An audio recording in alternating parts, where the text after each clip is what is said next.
Hello, I'm Anne McLean for Concerts from the Library of Congress. This week, we're presenting a terrific recital by the young French-American harpsichordist and forte pianist Justin Taylor. I'm happy to be talking with him today about his recital program, Fandango, featuring sonatas by Domenico Scarlatti and Antonio Soler. Thanks for talking today, Justin. Hi, thanks to making this interview happen. You've established a truly sparkling career path already, winning first prize at the Musica Antiqua harpsichord competition in Bruges at the very outset, and then along with the Alpha Classics Prize and quite a number of others since then. And also, right away, your debut recording, a portrait recording of the Fauqueret family, earned the Editor's Choice Award from Gramophone magazine. Today, you have a great range of performances and recordings, including projects with your own ensemble, Le Consort, and new explorations like the Debussy video that's now on your website. For our program, you've chosen two major composers for the harpsichord, Scarlatti and Soler. Both really are revolutionary figures. In the case of Scarlatti, perhaps he's still coming into true focus now, and I'd love to talk to you and get your perspective on that. But first, tell us about this gorgeous video and the beautiful harpsichord, muted colors, everything is really stunning. Yeah, thank you. I mean, I really wanted to make a wonderful video because, of course, I would have been very happy to come to Washington, D.C. and play for your audience. But I mean, it's life and it's we have to manage with a COVID situation. The harpsichord is a wonderful one because it's a historic antique harpsichord. So it was built in the 1740s in Lyon. And of course, we have some instruments left from this time. In the Met Museum, you have, of course, a lot of harpsichord, but not a lot of them you can play on it. And fortunately, this one, it's possible. So I find a way to make the video there, and I was really happy. And I think it works quite well for this repertoire also. And by the way, the harpsichord too is so beautiful with that scalloped edge along the bottom. I never saw one like that. Yeah, it's a very nice painting on the couvercle of the harpsichord, and it's all the sculptures. And maybe you will see also all the painting in the soundboard. And it's and of course the instrument. I think it's one of the most remarkable French harpsichord I ever played on. So you've recorded two albums about significant French musical dynasties, the Fauqueret family and the Rameau family. And moving to the world of Italy and Spain, Scarlatti and Soler are deeply connected also in so many ways. I wonder if you talk a little bit about some of the more striking ways they're connected in terms of not only the immediate connection of teacher and pupil, but also stylistically and in terms of the musical culture of the day. Yeah, I think, I mean, Scarlatti was born in Naples, in Italy, and his father was also a very well-known composer there. But I think Scarlatti found his proper style when he went in Portugal to be at the service of Maria Barbara, the princess. And I mean, the music of Scarlatti is so influenced by the Iberian culture, as well as, of course, Antonio Soler. So I think the link is so intense because they have the same source of inspiration. They don't make exactly the same thing of this inspiration, but they have so many common points with this flamenco, fandango, the castanets, the popular singing, popular fanfares. I mean, all this are really their what they had in their ears when they were composing. So I found the link between them so evident. I'm struck in your performances by how modern these works sound, and they're not antique. You enhance that perception of newness or new thinking by your conception and your appreciation of the sense of structure.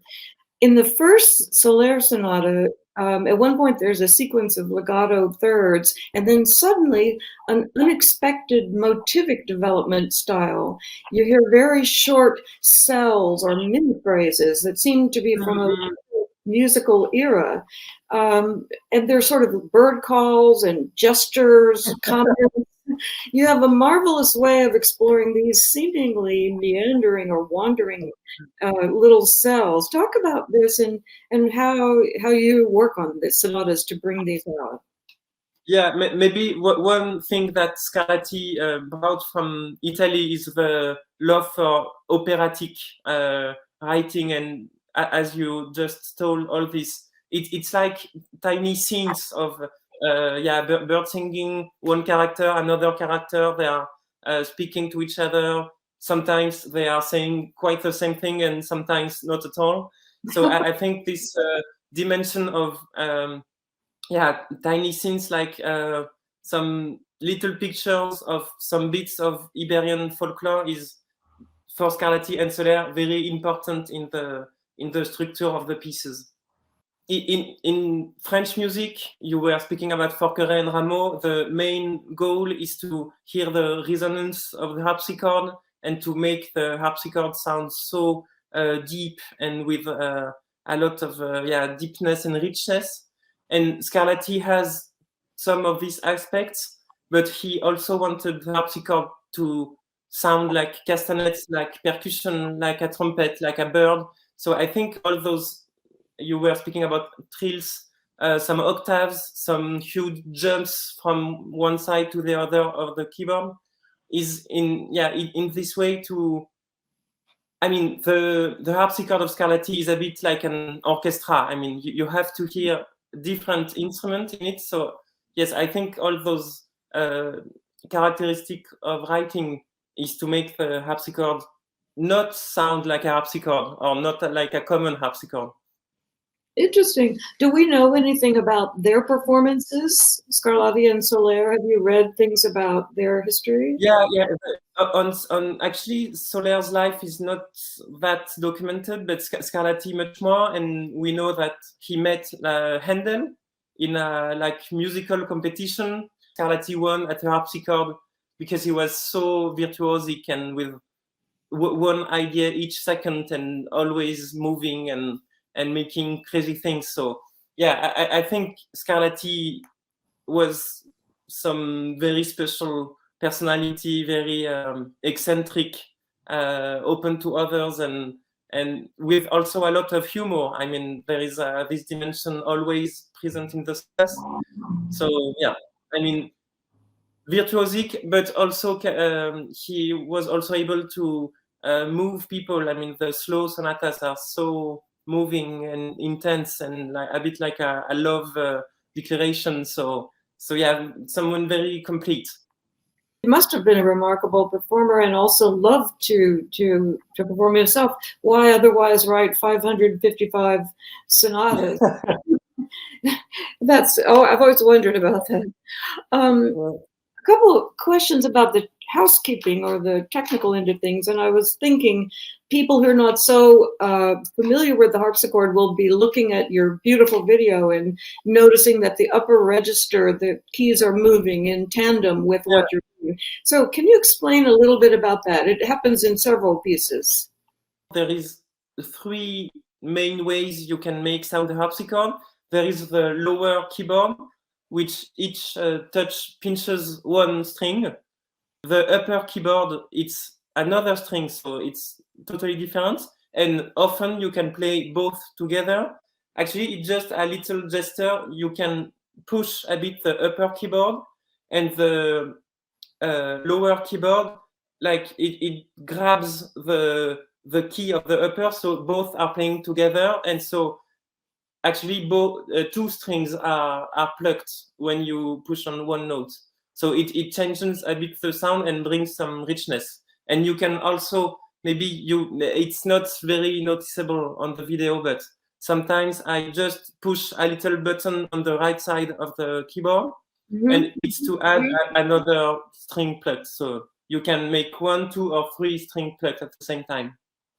It's fascinating to see the close-ups that the videographer has put in and to watch this unfold. And I noticed too the beautiful shots of you from underneath the keyboard that really like you're talking about the legato playing that really shows your hand position and how you finger them and so forth. So on.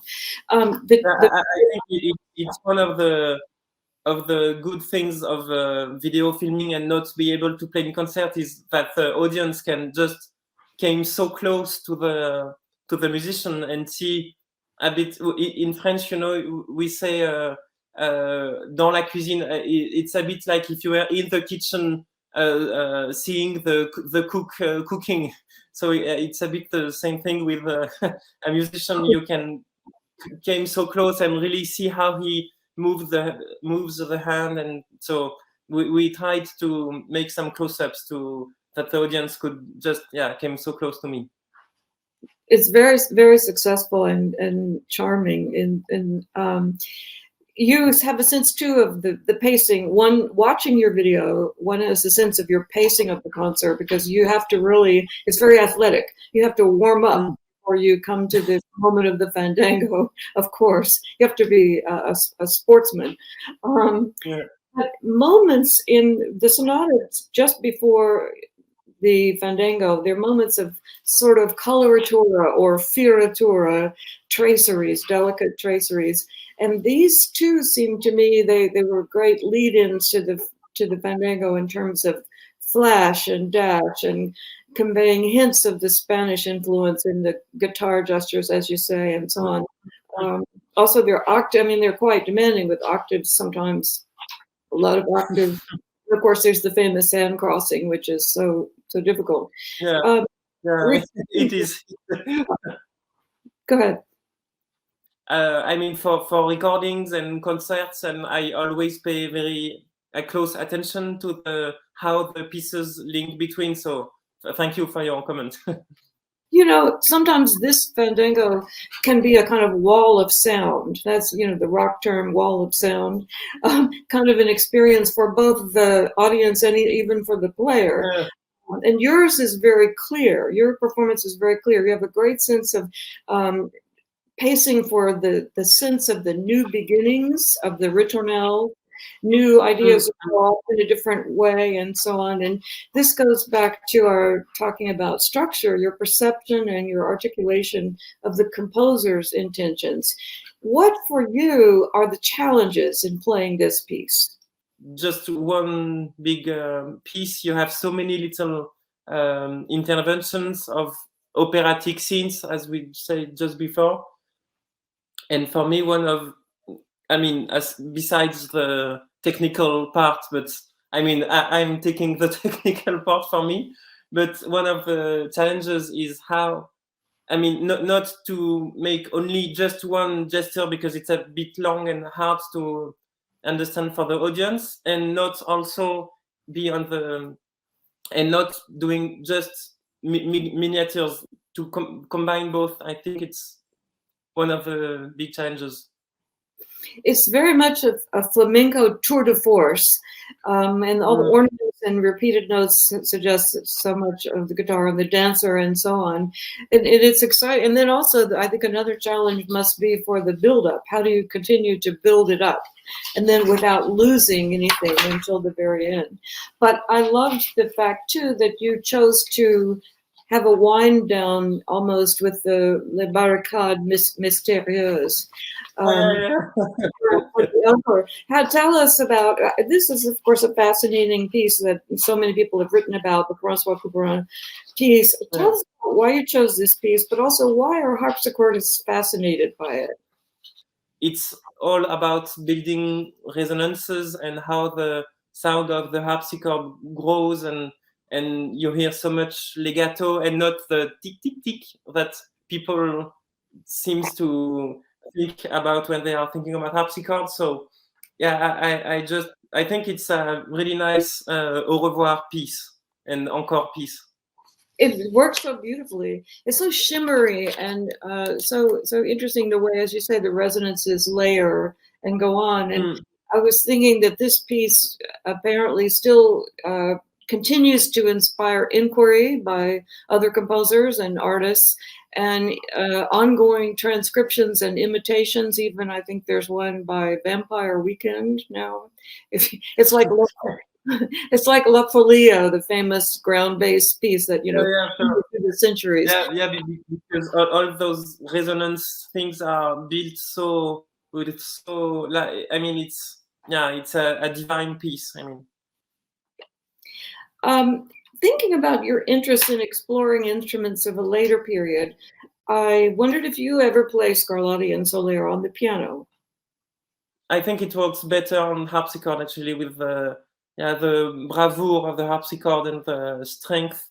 And I also looked very closely on which instruments Scarlatti played, and we have quite detailed inventories of the instruments Maria Barbara had, and Scarlatti of course stayed all his life with Maria Barbara, so we can know. And he had many harpsichords and very few fortepianos, so I think he had sort of preference for harpsichord. So for the moment, at least, I play mostly Scarlatti on harpsichord, and on the fortepiano, of course, I love playing Mozart, Haydn, early Beethoven, or Debussy on later fortepianos. But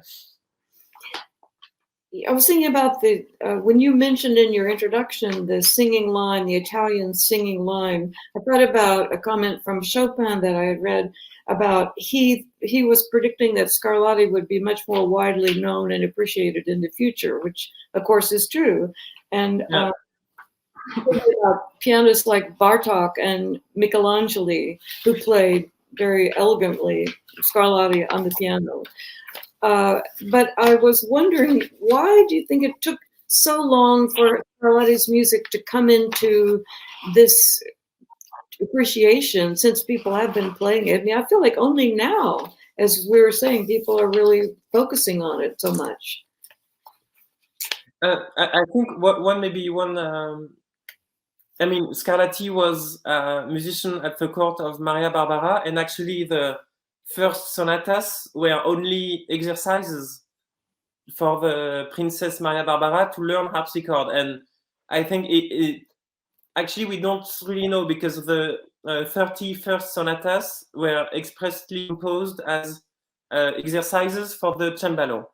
And I think the relationship between Maria Barbara and Scarlatti they were very close. And so Scarlatti continued to compose, and the exercises began to be big sonatas and more sonatas, and to end to the 555 sonatas. Scarlatti didn't thought about publishing the sonatas.